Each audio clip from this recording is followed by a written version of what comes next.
Bonete TV.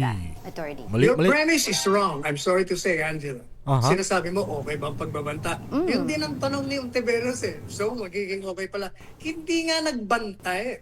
That was a reaction to the threat against her life. That is her defense. At nananawagan siya sa taong bayan, tulungan niyo ako. Papatayin ako dito. Bigyan niyo ako ng katarungan. Pagtanggol niyo ako. Hindi yung threat.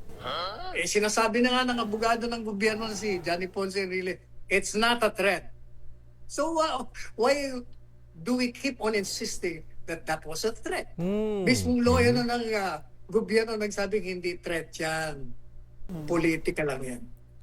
So, Attorney, legally, what qualifies as a threat if we've already heard, the Vice President say, no joke, no joke. How would you qualify a threat? Kagaya, tingnan mo yan, yung sinasabi nila na nagkontrata siya, di ba sabi nagkontrata? O tama, pinupunto ni Ontiveros.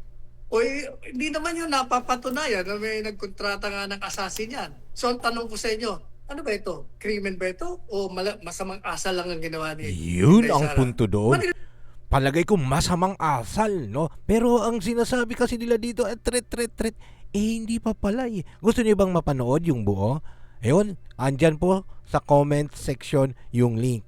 Suportahan po natin itong Bonete TV dahil maglalabas po tayo lagi ng mga highlight ng mga kaganapan lalo na dito sa impeachment case ni VP Sara. Maraming salamat po. Follow po. Pakishare po natin ito para sa katotohanan at pa-support po itong Bonete TV natin. Pa-follow po yung buong video andyan po sa comment section.